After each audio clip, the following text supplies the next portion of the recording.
Madame, Messieurs, bonsoir et bienvenue à votre émission de débat C'est sans tabou. Ce soir, nous poursuivons le thème d'hier soir, à savoir quels acteurs pour une sortie de crise politique au Gabon. Il sera question dans cette deuxième partie de ce débat contradictoire d'identifier les acteurs, mais surtout proposer les moyens et peut-être les solutions que pourraient utiliser ces acteurs-là. Nous avons des invités sur ce plateau pour en parler.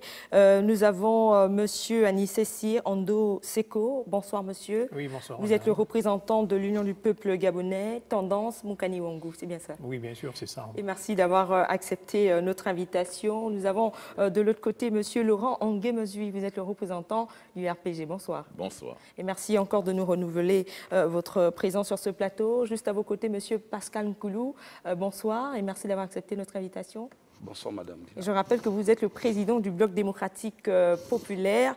Messieurs, nous allons essayer de, cette fois-ci, aider les téléspectateurs en évoluant sur ce débat qui a commencé depuis hier. C'est vrai qu'hier, déjà, certaines pistes de solutions ou des acteurs identifiés ont été proposés. Mais cette fois-ci, en plus de proposer des acteurs, peut-être aussi proposer des solutions, proposer peut-être les moyens que devraient utiliser ces acteurs-là. Je vais commencer par vous, puisque hier soir, vous n'étiez pas avec nous, Monsieur Anissé Ando Seko. Peut-être pour vous, quels sont les acteurs qui pourraient contribuer à une sortie de crise politique au Gabon? Je vous remercie, madame, de cet honneur que vous nous faites de nous inviter à votre émission. Et je tiens d'abord à lever ici un préalable, c'est-à-dire... je représente ici M. Moukani Ouangou, dont vous avez bien voulu inviter. Et c'est bien dommage parce que c'est une émission qu'on appelle sans tabou. Donc ça veut dire que Canal 7 est sans tabou. Mais je relève seulement un fait. À la conférence de M. Moukani Ouangou, vous avez été invité, vous avez reçu une accréditation à laquelle vous avez répondu. Et au cours de cette conférence de presse, vous avez demandé une exclusivité pour une interview. Je constate malheureusement jusqu'à présent qu'aucun de ces éléments n'est passé. Peut-être que vous n'avez pas regardé nos programmes, monsieur J'ai regardé. Je vous permets de revenir sur le sujet qui nous réunit ce soir. Vous pourriez poser le problème très prochainement, s'il vous plaît. Dans cette interview, il y avait justement des éléments de réponse à ce débat que nous avons aujourd'hui. Que vous pouvez nous donner là sur ce plateau. Malheureusement, parce que je ne peux pas continuer cette émission dans la mesure où on se fait des tabous, on se fait des censures, et c'est vraiment très dommage parce que nous entrons dans une nouvelle ère au Gabon et on se rend compte qu'on se censure en permanence. Donc, nous, au niveau de l'UPG et la représentation de Moukani Ouangou, on ne pourra répondre à vos invitations, on a répondu à votre invitation, mais on ne peut pas continuer cette émission-là si les éléments pour lesquels vous avez demandé une interview ne sont pas diffusés. Et c'est vraiment dommage parce que là-dedans, vous avez beaucoup d'éléments pour avoir des pistes de solutions au problème que vous posez aujourd'hui. Sur ce, je suis vraiment désolé de pouvoir vous laisser parce que je ne peux pas continuer cette émission, car nous, au sein de l'UPG, nous luttons contre la censure et toute forme d'injustice. Je suis désolé, je vous remercie. Et merci donc d'être venu sur ce plateau et de nous avoir apporté cette contribution, on va le dire comme ça, puisque vous estimez que vous ne pouvez pas parler. Mais nous allons continuer cette émission. Merci. Monsieur Nkoulou, que vous exprime ce type de positionnement? D'abord, deux choses. La première, c'est que on veut une chose, mais le comportement est totalement à l'opposé de ce que l'on souhaite. La deuxième chose, c'est que cette émission a comme pour thème « Quels acteurs pour une sortie de crise politique ?» Je pense que plus l'on avance dans ce processus électoral, plus les téléspectateurs auront le loisir de lire au travers des comportements des hommes politiques ceux qui, entre parenthèses, par moments prétendent participer à la vie de la cité. Par moments prétendent conserver ou préserver le vivre ensemble. Par moments peuvent prétendre également renforcer la structure à la fois institutionnelle, politique et même médiatique de notre pays. Je crois qu'on vient d'avoir là un exemple précis de ça à quoi on a assisté pendant les 4 dernières années. C'est-à-dire la politique spectacle, le show, le one-man show. Je pense que lorsqu'on ne veut pas prendre part à une émission, il est mieux de décliner l'invitation au téléphone en disant « je ne peux pas venir sur votre chaîne ». On ne peut pas consacrer, si on a un peu de respect pour les téléspectateurs, faire ce type de démonstration qui prouve à suffisance qu'on n'a ni ambition pour le pays et encore moins pour les téléspectateurs. Parce que quand une émission est comme celle-ci, où on dit sans tabou, je crois que c'est justement l'occasion de nous montrer qu'on avait des choses à dire. Qu'est-ce qui nous prouve que la pertinence de cette interview exclusive de M. Ouangou était de nature à faire réfléchir les acteurs politiques? L'occasion lui est donnée et il choisit de botter en touche. Je crois que les téléspectateurs apprécieront ce type de comportement et verront de façon effective que M. Ali Bongo Ondimba est confronté à des gens qui confondent la politique en croyant que c'est une scène du one-man show. Il s'agit de penser pays, de penser pour les enfants du Gabon et de faire le sacrifice qui convient. Lorsque vous aurez toujours en face de vous des gens qui font dans l'humeur, des gens qui font dans une sorte d'égo personnel, ben, ce n'est pas ça la République. Malheureusement, c'est ce qu'on a en face comme acteur politique de l'opposition. Je suis tenté de me retourner vers mon frère Laurent Nguémezu. C'est ce que j'allais justement faire. Votre appréciation de ce comportement, Monsieur Laurent Nguémezu? Ok, merci. C'est déplorable que de voir les compatriotes qui, en de pareilles circonstances, déclinent une invitation de cette manière. Je crois que ce n'est pas respectueux de la déontologie et de l'éthique même de la personnalité. Et nous pouvons estimer que nous avons une opportunité à dire, au moins à la population gabonaise, ce que nous avons comme ébauche de solutions par rapport à la situation post-électorale actuelle, qui nous interpelle. Et je voudrais dire que la politique de la chaise vide ne paye pas. La politique de la chaise vide ne paye pas parce que nous allons dire des choses peut-être auxquelles il aurait eu des réactions pertinentes et qui auraient pu peut-être faciliter une sortie de crise. Mais quand il se déplace comme ça, c'est à croire que nous vivons complètement dans une situation d'intolérance. Une intolérance qui ne dit pas son mot. Et toujours est-il que c'est la manifestation ici de la pensée binaire. Et nous sommes enfermés dans cette pensée binaire où les gens pensent que si ce n'est pas toi, c'est moi. Et à partir de ce moment-là, nous ne pouvons pas continuer à gérer notre pays de cette façon. Et c'est pourquoi je disais la fois passée, je parlais donc de la tétravalence que nous proposons comme un système politique nouveau qui nous permet de changer de paradigme.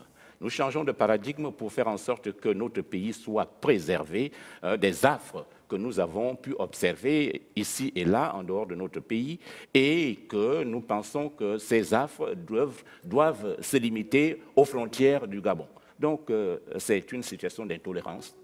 Peut-être aussi, il a manqué à la direction, sinon au plateau de cassettes, parce qu'il ne faut pas toujours jeter l'anathème sur un comportement. Un comportement n'est que la résultante d'une situation antérieure. Et je crois que... Nous n'allons pas, monsieur Laurent Nguémezu, revenir sur cette situation encore que je disais tantôt à l'invité qu'il aurait dû bien suivre Canal 7 pour vérifier... Peut-être ça a été fait, je ne peux pas avoir la maîtrise de la chose, mais je dis peut-être son comportement peut également être justifié quelque part.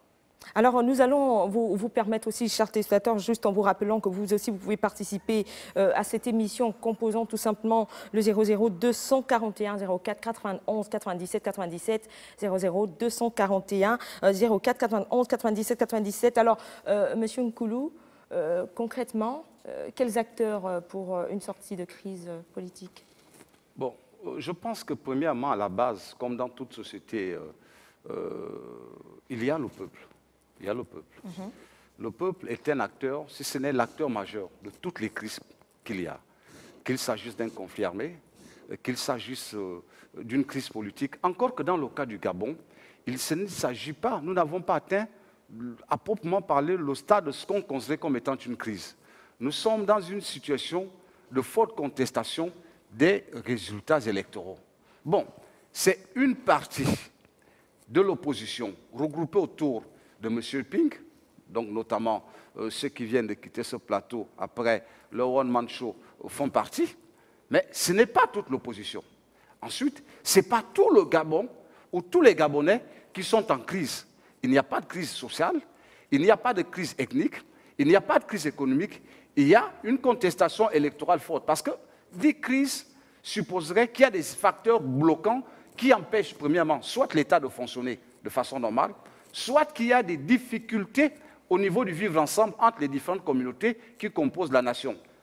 À ce que je crois, très objectivement, sauf si quelqu'un voudrait me faire la démonstration contraire, toutes les communautés gabonaises vivent en parfaite harmonie, de un. De deux, sur le plan économique, il y a des difficultés qui ne sont pas propres au Gabon. Elles sont liées à la conjoncture particulière que connaît le pétrole, mais en dehors de cela, je pense que le secteur économique de notre pays est actif. Je note aussi que sur le plan administratif, les administrations fonctionnent. Il y a donc ce qu'on va considérer, et je comprends que les acteurs politiques veuillent faire croire qu'il y a une crise profonde au Gabon, il y a une contestation, mais une contestation déviante du processus électoral dans notre pays. Est-ce que par rapport à cela, il faut s'imaginer ou envisager des situations explosives? Je crois que c'est un travail pour ce scénario. Mais en ce qui me concerne, je dis simplement qu'à la base de cette situation, il y a d'abord le peuple. Le peuple est un acteur majeur pour apprécier à la fois le comportement des acteurs politiques, mais également la solidité institutionnelle donc, des organismes, des organisations qui régissent l'organisation, le fonctionnement des élections dans notre pays. Alors, et pour terminer, oui, donc, il y a les institutions.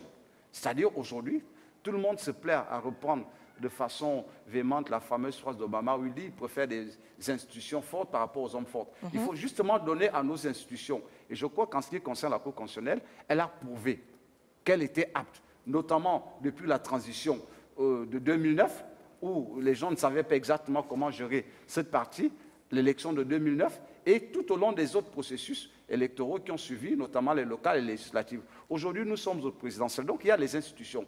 Il faut leur faire confiance. Ce d'autant plus que, de façon évidente, personne n'a apporté une preuve scientifique pour démontrer que les institutions fonctionnaient en dehors des textes qui les régissent. Et puis, bon, naturellement, pour terminer, il y a les acteurs politiques. Voilà, moi, en fait, les différents acteurs succincte, vos différentes propositions. Une meilleure compréhension de la situation qui nous a conduit à cette situation d'imbroglio électoral, mais en même temps, que les acteurs politiques, les institutions, le peuple, fassent le tri. Parce que vous savez, quand on parle de crise, c'est un peu le fourre-tout pour tous ceux qui, justement, ne veulent rien assumer. Alors, M. Laurent Guémezui, le peuple, les institutions, les acteurs politiques. Ok, merci. Je crois qu'on ne peut pas faire le déni de l'état de crise dans lequel nous nous trouvons aujourd'hui.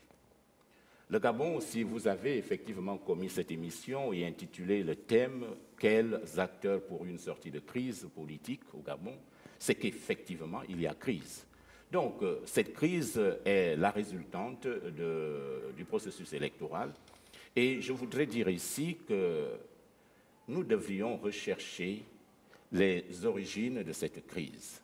Pour indiquer un phénomène, il faut d'abord connaître la source du phénomène. Là, nous avons un certain nombre d'acteurs.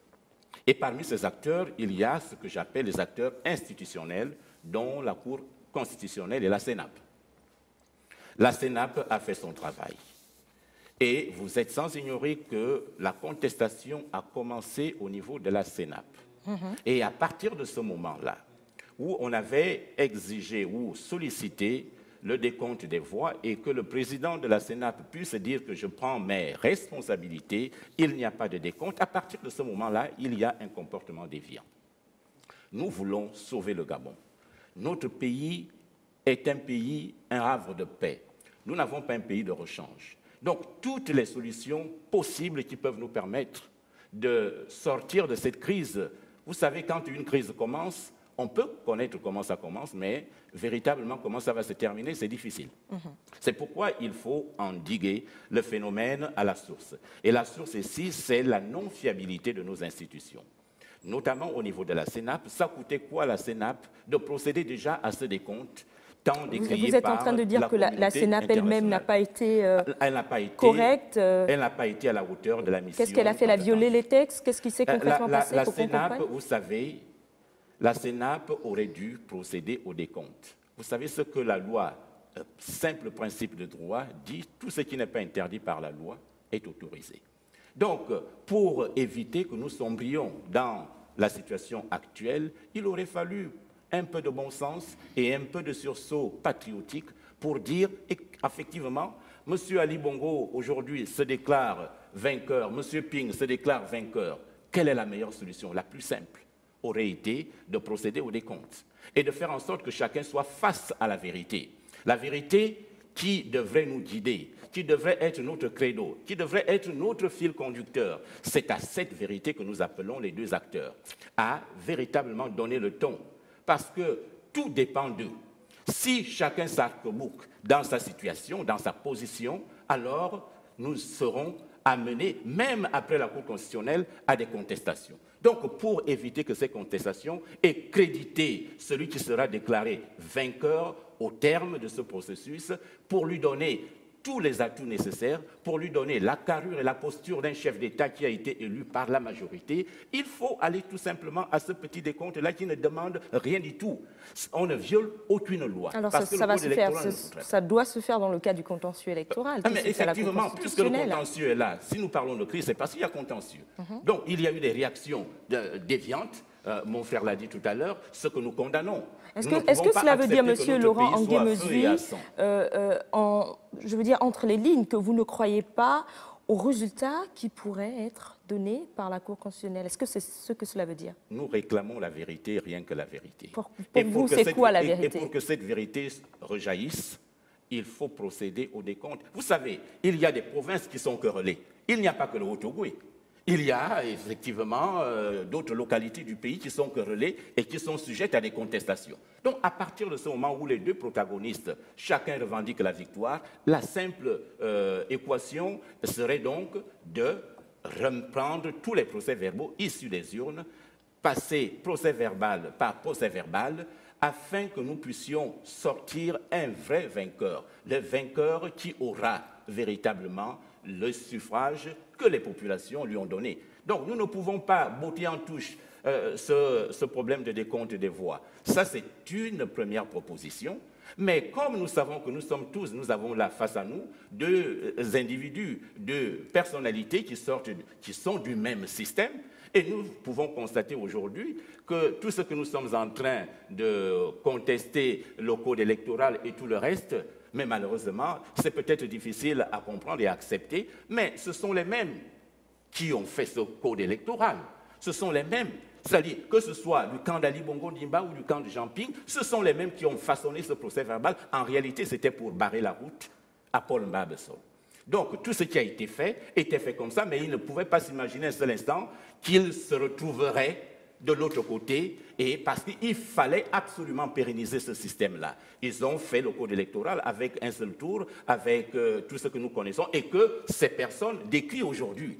Nous disons, il faut que nous arrivions à sauver le Gabon. Il faut sauver le Gabon, il faut que nous repartions sur des bases saines. Nous ne voulons ni indexer ni l'opposition, ni la majorité, parce que nous pensons que nous sommes tous fils d'un même pays et que lorsque le besoin se fait sentir, il nous faut nous asseoir autour d'une table et voir ensemble ce qu'il y a lieu de faire pour préserver non seulement la paix, pour préserver l'intégrité physique et territoriale de notre pays. Monsieur Nkoulou, je vous laisse réagir aux propos de Monsieur Laurent Angué-Mesui. Commencer par marquer mon étonnement. Je note que de plus en plus, beaucoup d'acteurs politiques gabonais ignorent tout de notre code électoral. C'est pour ça, certains versent, mais vraiment là, à 180 dans l'humeur, dans les intentions et dans les jugements a priori. Je crois qu'on ne peut pas demander à la CENAP volontairement de violer la loi. Le code électoral est clair. La CENAP procède à la centralisation des procès-verbaux. Elle s'en tient aux éléments qui lui sont fournis par les démembrements de cette structure. Elle donc les recense et fait le total de tout ce qu'il y a eu comme voix et proclame. Cette proclamation est officielle, certes, mais elle est provisoire. Ceux qui ont lu le code électoral savent que l'autre disposition dit ceci, qu'après la proclamation par le ministre de l'Intérieur, immédiatement, tous les éléments du vote sont envoyés à la Cour constitutionnelle. Donc, lorsqu'on demande à la CENAP de procéder au décompte des voix, ce qui n'est déjà pas de son ressort. Et s'il faut même insister sur un certain nombre d'éléments, il faut dire que ceux qui n'ont pas voulu que la CENAP se consacre à cet exercice sont aujourd'hui, comme M. Laurent Angué-Mesui l'a dit, en face, c'est M. Guy Zouba Dama. qui estimait que c'est inutilement alourdir le travail de la CENAP que de faire le décompte de tous les pneus. Il vaut mieux qu'elle centralise. Et puis après, il a fallu qu'il y ait une disposition particulière en ce qui concerne les élections présidentielles pour que la Cour constitutionnelle procède de nouveau au décompte bureau de vote par bureau de vote. Et pour être précis, M. Laurent Gomezu, je peux vous dire que c'est un exercice fastidieux. Pourquoi? Parce que la Cour constitutionnelle prend d'une part le procès verbal du bureau de vote, la liste des margements, c'est-à-dire les longues listes que vous avez vues avec les photos, pour vérifier qu'au nombre de personnes qui figurent sur le procès verbal, les signatures correspondantes, parce que quand vous votez, là où il y a votre photo, vous mettez également votre signature, ou vous mettez l'empreinte de l'encre indélébile, plus la feuille de dépouillement, où on met des petits carreaux pour faire que donc c'est 3 éléments de référence sur lesquels s'appuie la Cour constitutionnelle pour valider les résultats qui lui ont été transmis par la CENAP. Et comme tout le monde le sait, en 2009, le même exercice a permis d'arriver à quoi? Le même exercice a permis de se rendre compte que, contrairement aux déclarations qui étaient celles de M. André Mbobam, qui disait avoir gagné les élections, il avait été déclaré deuxième par rapport au décompte fait par la CENAP, mais cet exercice au détail fait par la Cour constitutionnelle a fini par classer André Mbobam troisième, devancé par M. Mamoudou. Et Mamoudou n'avait pas porté de recours. Je crois donc qu'il ne faut pas trop vite s'avancer pour accuser nos institutions. On ne peut pas, et c'est la faute de la classe politique, avoir voulu qu'à la tête d'un certain nombre d'institutions se trouvent des magistrats et demander des hommes qui ont été formés dans le droit pour lire et appliquer le droit de violer la loi. Parce que demander au président de la CENAP de refaire un décompte, c'est que la loi ne lui permet pas, supposerait que les éléments envoyés à la Cour constitutionnelle sur sa propre initiative, comme le dit M. Laurent Gomezu, il le ferait revenir. Ce n'est ni de sa compétence, ni des missions qui sont celles de l'institution qu'il dirige. Je crois qu'à ce moment, le minimum qu'on puisse faire lorsqu'on est citoyen et lorsqu'on veut donner un peu de crédit à sa démarche politique, c'est d'accorder du crédit aux institutions que librement on a consenti à mettre en place. Sauf d'autant plus que M. Laurent vient de le dire, c'est que ces gens l'ont fait dans un esprit bien précis, celui de ne pas du tout avoir, je veux dire, être rigoureux dans le regard des résultats électoraux. Mais justement, M. Pascal Nkoulou, à partir du moment où on n'accorde plus ce crédit aux institutions, pensez-vous qu'elles soient véritablement ces actrices-là pour cette sortie de crise? Pour qu'une institution ne soit pas crédible, ce n'est pas une question d'humeur. Vous savez, moi j'ai admis comme un principe de vérité, c'est que ce n'est pas parce qu'on est nombreux qu'on a raison. Je le dis toujours. Ce n'est pas parce qu'on est nombreux qu'on pense pouvoir avoir raison. Et dans le cas d'espèce, la majorité des Gabonais, parce que quand vous prenez notre liste électorale, c'est à cela que les hommes politiques devraient faire un tout petit peu attention. On a dénombré dans le recensement de la population 1 800 000 à peu près d'âmes au Gabon. Exact. La liste électorale, c'est 600 000 personnes. Ça voudrait dire quoi? Un tiers des Gabonais participent à désigner le chef de l'État. Est-ce que vous croyez qu'il y a une question de légitimité à ce niveau déjà? Et sur les 600 000 Gabonais inscrits sur la liste électorale pour voter, il y a à peine 300 000. Donc, c'est-à-dire 1/6 des Gabonais qui choisissent leur président de la République. Comment voulez-vous à ce moment que certains soient parlé de légitimité quand vous faites l'arithmétique simple et que vous vous rendez compte que, quel que soit le calcul fait, le président de la République élu au Gabon ne reflète pas la volonté de la majorité de la population, qui serait de l'ordre à peu près entre 800 et 900 000 Gabonais. Donc, quand on a cette situation, je crois que l'humilité voudrait que l'on prenne ses responsabilités pour suivre les procédures judiciaires. Et la CENAP, jusqu'à présent, sauf si quelqu'un le démontre, n'a à aucun moment violé une seule disposition réglementaire, encore moins la Cour constitutionnelle. Ce qu'on leur demande, c'est de se sacrifier à l'humeur des politiques. Et je termine en disant que si nous en sommes à cette situation, c'est justement parce qu'il y a eu trop d'intrusion des hommes politiques qui, à un moment donné, comme M. Agonjon disait souvent que, bon, écoutez, la politique prime sur le droit. Ce n'est pas vrai. Il faut que ça s'arrête. C'est justement savoir des institutions fortes. C'est-à-dire, on sait qu'on n'a pas été à même de convaincre ses compatriotes. Ce n'est pas la peine que ce que vous ne pouvez pas gagner de façon légale, vous voulez le gagner par la rue. Alors. Et c'est pour ça que je dis, il faut désengager le peuple des fausses querelles que les hommes politiques entretiennent. La situation politique du Gabon, c'est le combat qui existe depuis un peu plus de 35 ans entre ceux qui, je ne sais pas de quel droit, de droit divin, de droit naturel ou de droit institutionnel ou administratif, pensent que le Gabon est leur propriété. Ils s'arc-boutent en disant « nous restons aux affaires, nous ne pouvons pas en partir ». Ils ne supportent pas des changements. Et je pense que M. Nguemeju a dit qu'ils ont conçu des lois pour bloquer Mbabosso. Ce n'était pas Ali Bongo. Il faut que M. Laurent Nguemezui j'ai l'impression que M. Laurent Nguemezui veut apporter certainement... sont responsables de l'appréciation que les Gabonais font des lois, sont responsables de ce déni institutionnel que nos compatriotes observent. Ils en sont la cause et comme vous savez... Permettez à M. Laurent Nguemezui de réagir à vos différentes déclarations. Allez-y, vous avez la parole. Merci. Je constate que mon frère et ami Pascal Nkoulou a eu une méconnaissance du code électoral. Le code électoral dit que les résultats au niveau provincial sont communiqués, sont rendus publics, pour ne parler que de la province du Haut-Ogooué. Cela n'a pas été fait. On a violé sciemment la loi parce que le gouverneur n'a pas rendu public les résultats issus des urnes. Premier écueil. Donc là, il y a eu violation formelle et volontaire de la loi. Un. De deux, un autre principe de droit, je dis bien, nous parlons droit. Le principe de droit dit tout ce qui n'est pas interdit est autorisé. C'est d'autant plus que nous voulons sauver notre République. Attendez, s'il vous plaît. Attendez. Qu'est-ce qui n'est pas interdit que vous voulez autoriser? Alors donc, le décompte. Le décompte interdit. Monsieur Nkoulou, c'est l'unique question que vous poserez sur ce plateau. Souffrez d'écouter Monsieur Laurent Nguemezui. Monsieur Pascal Nkoulou. Est-ce que la loi interdit de publier les résultats au niveau provincial? Pourquoi cela n'a-t-il pas été fait? Alors donc, là, c'est une violation flagrante de la loi. Alors, je disais tout à l'heure qu'il faut que M. Nkoulou essaie d'écouter un peu le conseil juridique d'Ali Bongo Ondimba, M. Ali Bongo Ondimba, qui aujourd'hui, effectivement, présente des éléments qui pensent et qui laissent à croire qu'il y a eu également manipulation quelque part ailleurs en dehors du Haut-Ogooué et qu'il voudrait bien qu'on procède également à la vérification de ces résultats qui sont issus quelque part. Donc, à partir de ce moment, M. Nkoulou, qu'est-ce qui est plus important? Sauver le Gabon ou alors s'accrocher, vaille que vaille, au pouvoir?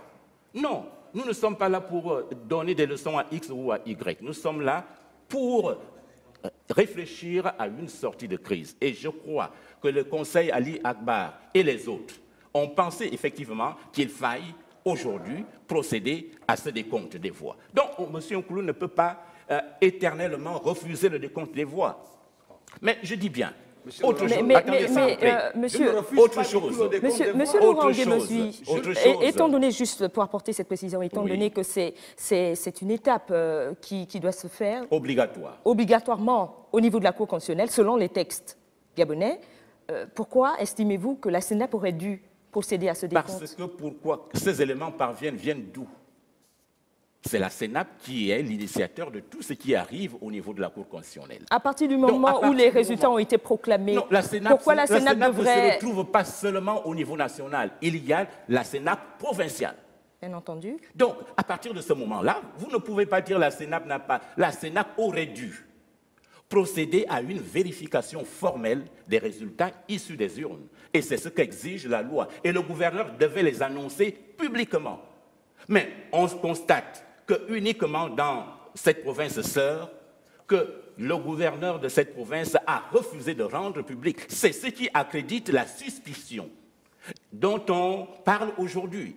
Il faut éviter, nous voulons sauver le Gabon. Je sais, vous avez, chacun d'entre nous a quelques intérêts quelque part, mais vous ne pouvez pas indéfiniment vous accrocher à vos intérêts personnels au détriment de l'intérêt supérieur de la nation. À votre avis, quels acteurs s'accrochent présentement à leurs intérêts personnels? Et si on identifiait les acteurs pour permettre aux téléspectateurs de bien comprendre? Avec mon frère. Monsieur Nkoulou, alors, s'accroche à ses intérêts personnels? Il devrait avoir l'honnêteté intellectuelle de reconnaître qu'il y a problème. Ce qu'il a dénié dès le départ. Il y a problème. Et ce problème ne date pas d'aujourd'hui. Ça date, c'est le contentieux de 1993 qui se poursuit.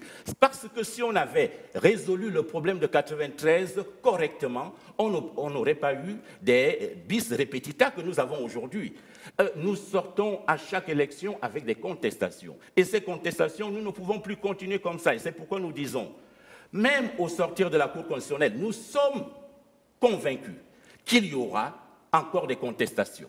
Et c'est ce que nous ne voulons pas.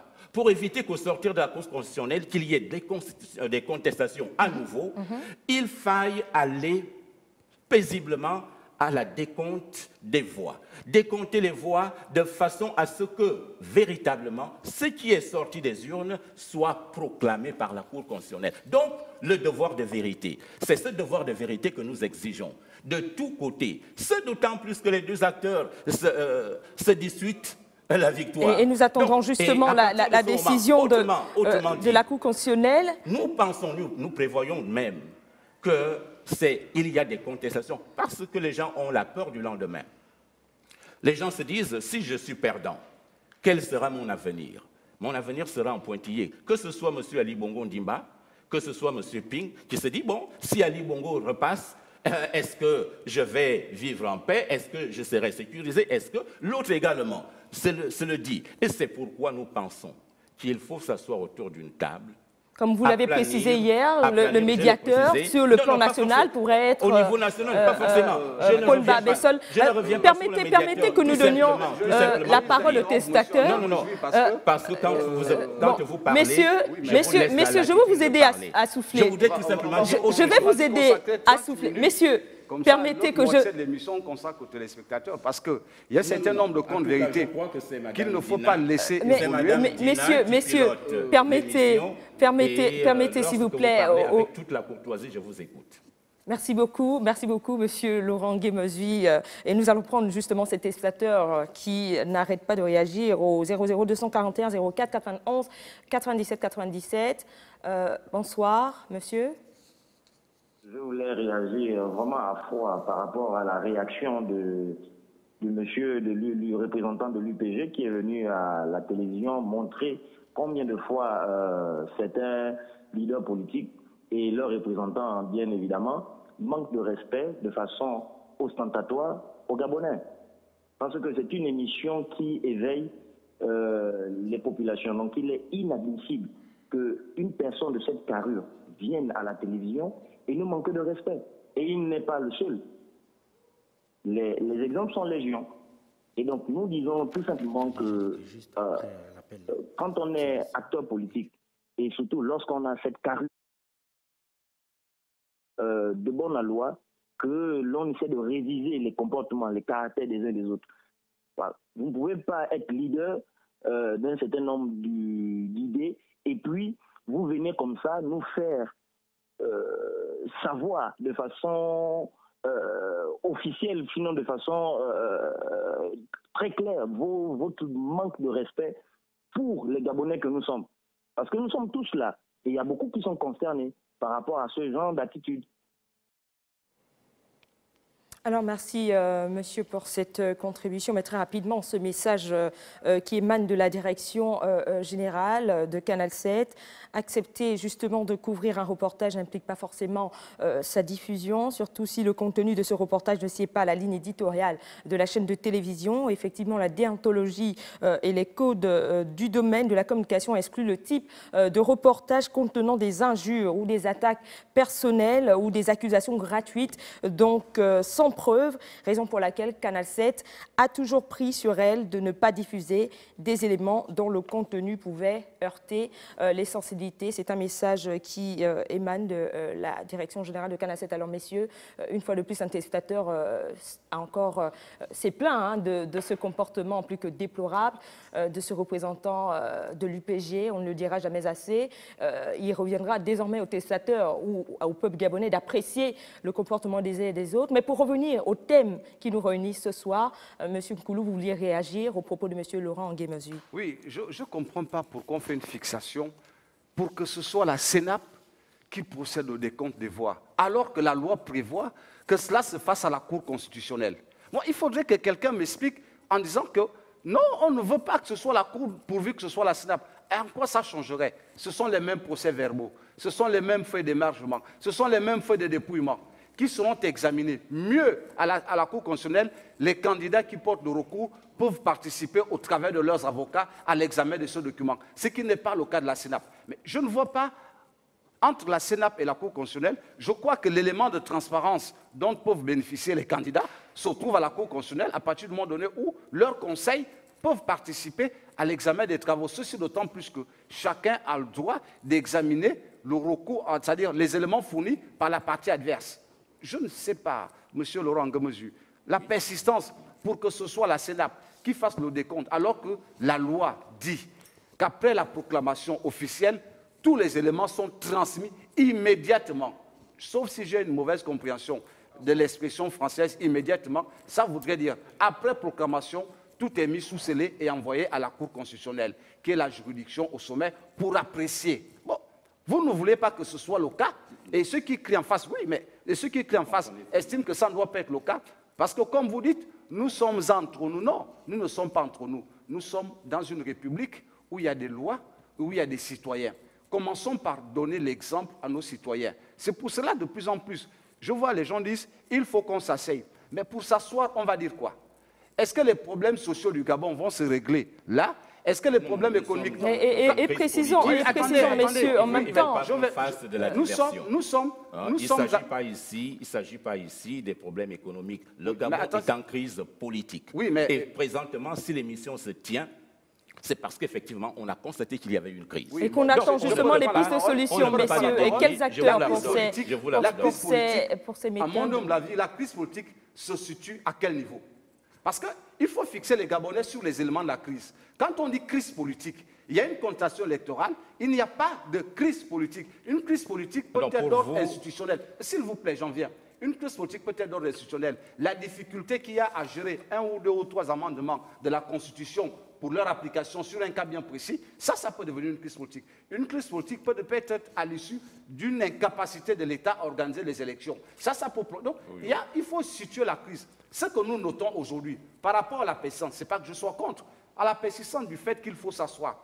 C'est beaucoup plus comme on l'a vu, et vous êtes du lot, depuis 1993, où à chaque difficulté, au lieu d'examiner les textes et les améliorer, donc de procéder à des correctifs sur les éléments qui existent, on va à une table de négociation qui devient par excellence une table de compromission où tous les acteurs politiques, je ne sais pas pourquoi, rentrent dans des espèces de gouvernements d'union nationale où ils n'en sortent jamais rien, alors, si ce n'est les rondeurs individuelles de quelques-uns qui finissent par prendre de l'embonpoint. Je vous retire la parole parce que je vais permettre aux testateurs de réagir pour donner par la suite la parole à M. Laurent Ngomezu qui souhaite véritablement réagir à vos différents propos. Alors, nous avons des testateurs au bout du fil.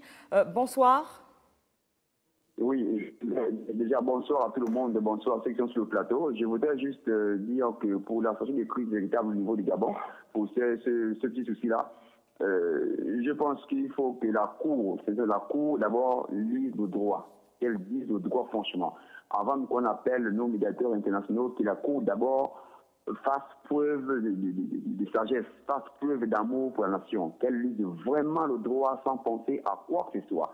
Elles disent la vérité, rien que la vérité, franchement. C'est tout, quoi. C'est la première solution.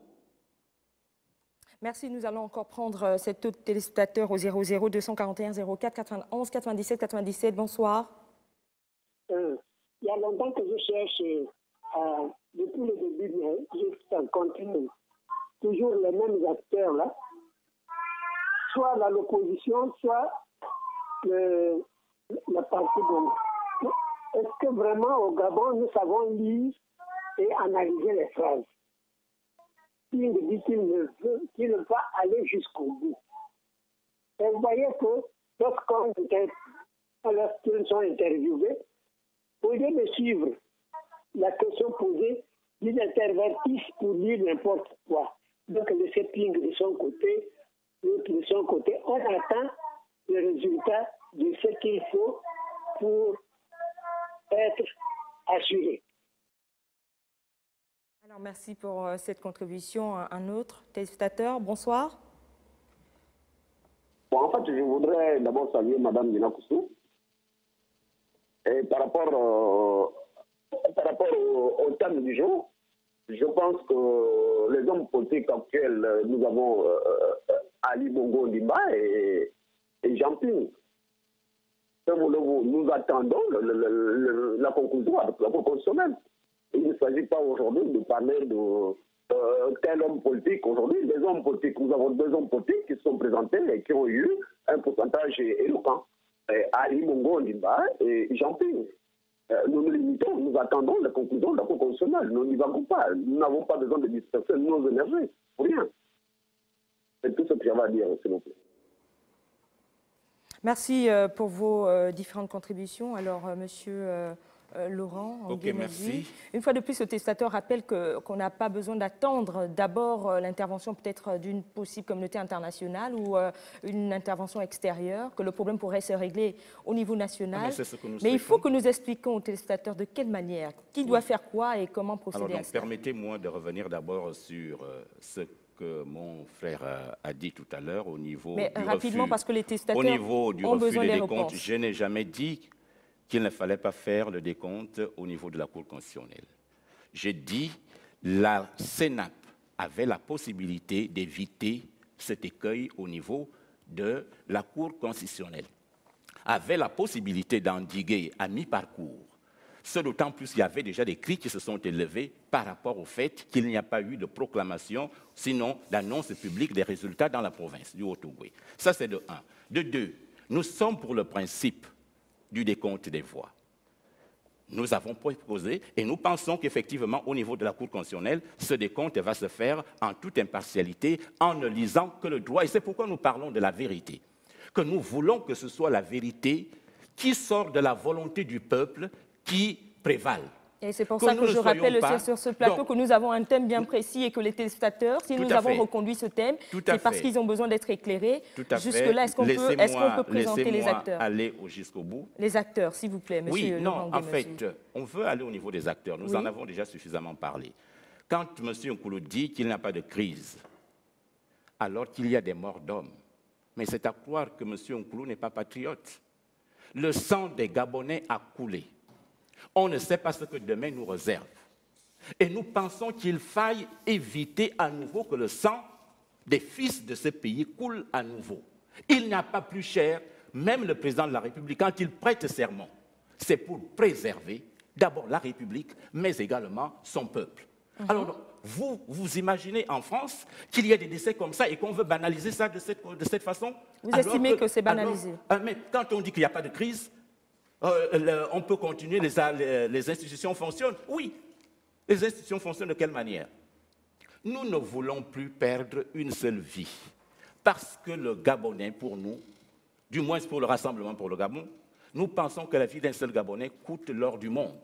Parce que c'est le peuple gabonais qui investit les autorités, qui leur donne la possibilité de s'exprimer en leur nom. Alors donc, on ne peut pas admettre que le sang des Gabonais coule et qu'on nous dise qu'il n'y a pas de crise. Non, à partir de ce moment, c'est une crise qui est née de la contestation. Ne transposez pas mes mots pour faire un meeting à la RPG. Non, je ne fais pas de meeting, s'il vous plaît. Lorsque vous parlez, je vous écoute. Messieurs, aidez les téléspectateurs à comprendre. S'il vous plaît, déjà, l'élément de crise, c'est la mort des compatriotes. Nous n'allons pas nous écarter du débat. Messieurs, s'il vous plaît. Je voudrais rappeler le thème.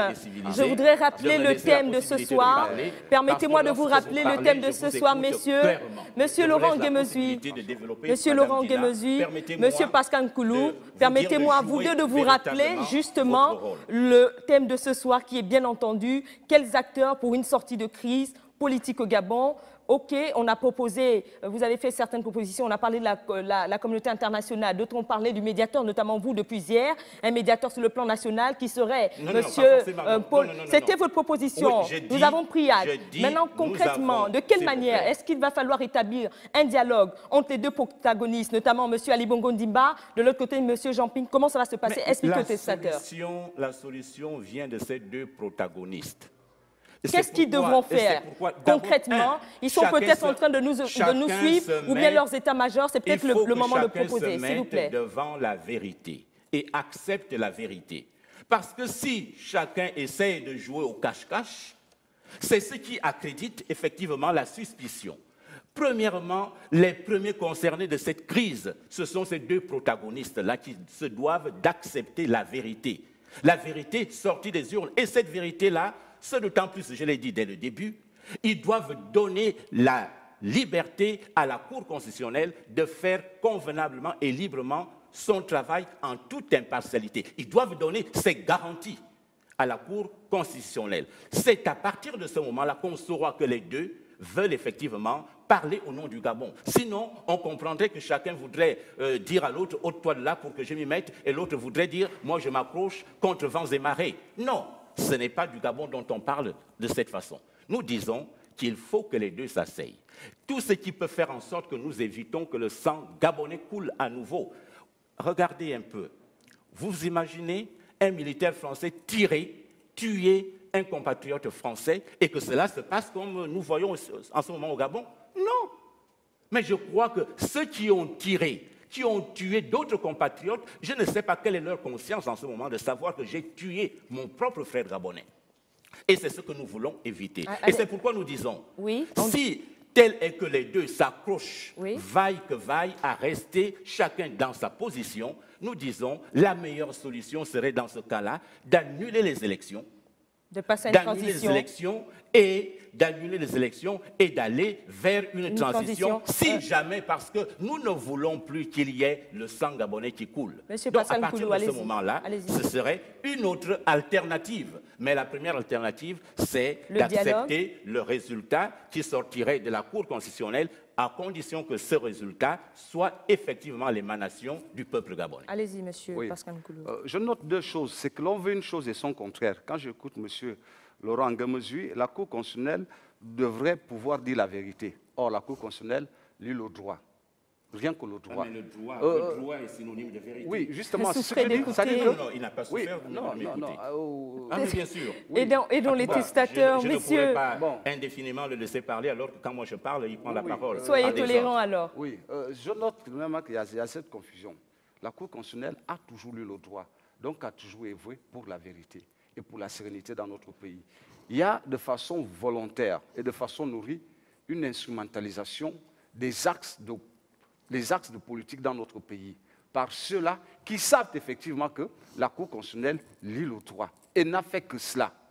De un. De deux, lorsque j'écoute M. Laurent Ngamezui dire mettons-les de côté, il faut qu'il nous donne les éléments de référence. Qui vient mettre qui de côté et comment vous organisez la transition? Parce qu'apparemment, vous ne faites confiance à aucune institution. Non. Cet état de chaos, comment vous l'organisez? Parce que vous dites, mettons tous les deux de côté. Vous mettez qui de côté et non, je vais vous laisser la parole. Je vais vous laisser répondre. Je veux que vous me situez les éléments de référence qui organisent cette transition entre ce que vous considérez comme crise. Les protagonistes n'arrivent pas à trouver des conditions de quiétude dans notre pays. Il est évident que les uns les autres vont se liguer. Et à partir de ce moment-là, on craint, je dis bien nous craignons, qu'il y ait guerre civile chez nous. Si chacun s'arc-boute dans sa position, il peut arriver des événements malheureux à notre pays. Et pour éviter, je l'avais dit hier, Einstein avait dit, ceux qui sont à l'origine d'une situation ne doivent pas faire partie de la solution à ce problème-là. Donc, c'est tout simplement des mesures conservatoires qui peuvent pas répondu à ma question. Alors, pendant que vous posez des questions, les testateurs veulent réagir. Ce n'est pas à vous de me poser la question. Non, mais parce que vous posez un problème, Monsieur Pascal Nkoulou, pour habituer une crise, il faut soit des médiateurs, soit on applique la loi. Or, vous dites ni loi, ni médiateur, on met de côté. Vous avez une compréhension. Messieurs, je vous retire la parole pour la donner aux téléspectateurs. Je vous retire la parole. Nous allons prendre des téléspectateurs au bout du fil. Bonsoir. Poser une question sur comme vous dites, communauté internationale. On a besoin de communauté internationale. Je voulais savoir quelle solution que les communautés internationales a pu résoudre depuis qu'ils ont commencé de résoudre les problèmes dans d'autres pays. Je ne vois pas. S'il y en a, je veux que vous me dites. Bon, je voulais dire aussi, personne ne peut venir résoudre le problème de cette crise si ce n'est pas les Gabonais eux-mêmes. Nous qui sommes là pour vivre avec vous, il n'y a que les Gabonais qui peuvent résoudre les problèmes, personne d'autre. Le Rimer et le Congo, ça ne peut rien arranger dans un pays. On vit dans un coin où il y a beaucoup de gens qui ne respectent même pas les drapeaux gabonais. Quand vous êtes un Gabonais, vous ne respectez pas votre drapeau. Ce n'est pas les autres qui vont venir respecter. Il faut d'abord, ceux qui sont là et là pour donner les idées et chercher les idées. Donc, ce n'est pas pour venir insulter ou venir mal parler qui va résoudre les problèmes de solutions. chaque pays qu'on a vu où il y a eu des crises de guerre politique, où il y a eu des problèmes de racisme, ça n'a jamais été fini. On a beaucoup d'exemples, comme commencer par Afghanistan, Libye, Liban, Irak. Aucun problème qu'ils ont pu résoudre. Ils peuvent amener les problèmes, mais ils ne peuvent jamais résoudre les problèmes. Tout ce que moi je demande, les seuls acteurs qui peuvent résoudre les problèmes, ce sont les populations gabonaises. Nous allons prendre cet autre téléspectateur, messieurs. Bonsoir. Bonsoir. Je voudrais justement donner mon point de vue par rapport au comportement de représentant de Moukani Ouangou, celui qui vient de passer à la télévision. Là. Sérieusement, je ne sais pas si le comportement des hommes politiques se reporte comme ça là au Gabon. Vraiment, pour ce genre de personnes, ça ne vaut même pas la peine qu'ils soient même un élément qui pourrait amener la politique au Gabon, parce que ce genre de comportement, c'est pour venir montrer aux Gabonais qu'il est beau, qu'il sait parler ou qu'il fait faire quoi. S'il n'a rien à dire, mieux vous refusez de venir à l'éducation et de ne pas assister, parce que nous sommes nombreux, nous les Gabonais, qui suivons l'émission. C'est une émission intéressante. Ça nous donne la possibilité de donner des points de vue. Donc, quand on a une période de crise, chacun doit apporter quelque chose, une contribution pour sortir le Gabon de cette crise-là. Donc, vraiment, ce genre de comportement, pour moi, ça ne me plaît pas. Merci, chers téléspectateurs, pour vos remarques et contributions. Merci, je voudrais... Nous allons justement... Oui, allez-y. Et je tiens à rappeler que ce sera peut-être les conclusions, s'il vous plaît. Pardon? Les conclusions. C'est déjà la conclusion. Oui, nous sommes arrivés malheureusement au terme. Je voudrais d'abord dire à ce téléspectateur, sinon cet auditeur, parce que je ne le vois pas, que la communauté internationale nous a aidés en 1994. Vous savez, il y a eu les événements de 1994 après le coup d'État électoral de 1993. Et suite à l'appel à la paix des braves, lancé par Pierre-Louis Agonjo-Okaoué, que Dieu ait son âme, nous avons tenu les accords de Paris sous la houlette de la France. Alors donc ça a permis de ramener la sérénité dans notre pays. Parce que, je dis bien, nous n'avons pas un pays de rechange. À partir du moment où nous nous disons que nous n'avons pas de pays de rechange, tout ce qui peut nous permettre d'endiguer une situation chaotique, nous pouvons y aller sereinement et sans peur de se dire, quel est mon lendemain? Et je crois que lorsqu'on se retrouve, et chez nous, M. Nkoulé le sait, dans nos coutumes, dans nos traditions, quand il y a un problème qui se pose, on fait asseoir tout le monde. C'est ça aussi parce que nous voulons faire la politique à l'occidentale, alors que nous devrions contextualiser le système démocratique de notre pays en tenant compte de nos aspirations profondes, de nos mœurs et nos coutumes. Donc, à partir de ce moment-là, nous devons et nous devrions tout faire en passant par toutes les voies. Et il n'y a pas d'acteur mineur, il n'y a pas d'acteur majeur. Il y a le peuple qui doit effectivement se prononcer parce que tous parlent au nom de ce peuple-là. Nous devons également dire que les jeunes, les femmes et toutes les composantes de notre société doivent s'impliquer à la résolution de la crise actuelle. Parce qu'il y a crise.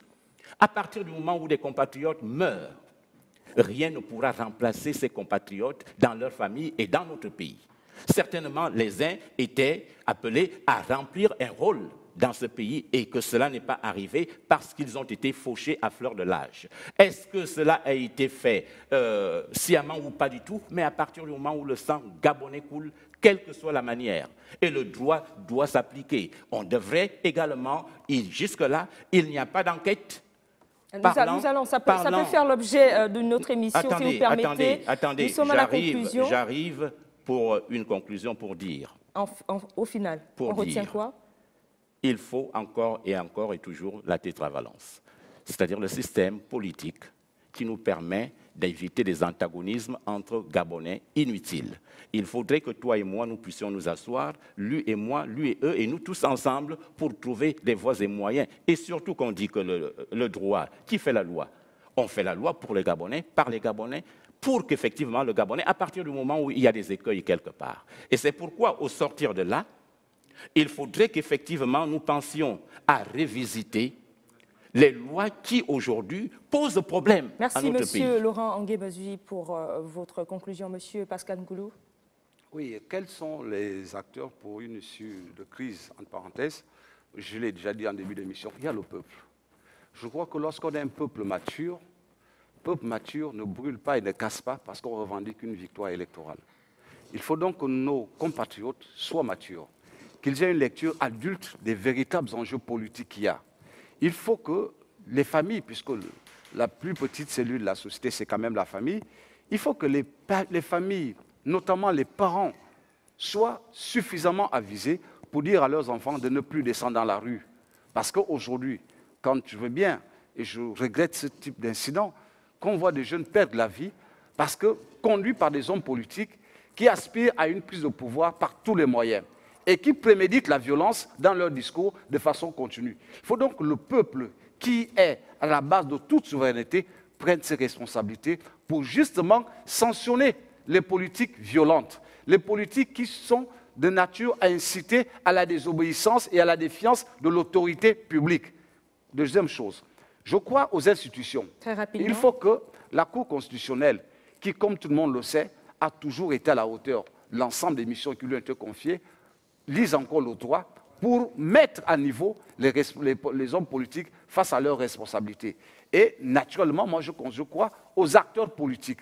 Parce qu'il faut que la crise dont tout le monde parle est sujette à 2 ou 3 points qui doivent être révisés dans la Constitution de notre pays, notamment la limitation des mandats. Ça ne peut pas faire l'objet d'une crise politique. Nous Ensuite, pourrons en parler très prochainement. Oui, non, mais c'est ça les éléments de la crise, en fait. Une dernière phrase. Oui, juste ça. Dire phrase. qu'il y a la limitation des mandats, la durée de ces mandats, et notamment faire en sorte que les élections politiques soient à 2 tours. À mon humble avis, ces éléments peuvent être appréciés par des hommes responsables. Pas besoin de parler de crise ou de convier ce que nous sommes en train d'assister à une forme de psychose générale pour paralyser un pays. Je crois que ce n'est pas fait preuve de responsabilité. Merci monsieur Pascal Nkoulou. C'est la fin de votre émission de débat, c'est sans tabou. Il y avait sur ce plateau monsieur Laurent Angué-Mesui, représentant du RPG. Merci de nous être restés fidèles. Merci d'être resté jusqu'à la fin de cette émission. Merci aussi à vous monsieur Pascal Nkoulou. Je rappelle que vous êtes le président du Bloc démocratique populaire. Merci d'être resté jusqu'à la fin de cette émission. Et je voudrais aussi rappeler qu'il y avait sur ce plateau monsieur Anissé Cyr Ondo Seko, représentant de l'UPG Tendance Moukani Ouangou, qui a délibérément décidé de se lever de ce plateau en estimant, en rejetant l'invitation séance tenant devant les téléspectateurs. Les téléspectateurs pourront mieux apprécier ce type de comportement. Je vous retrouve demain lorsqu'il sera 21h sur le thème « Le Gabon vit-il dans la psychose ?» À demain, 21h. Merci de nous avoir suivis. Restez sur Canal 7. Bonsoir.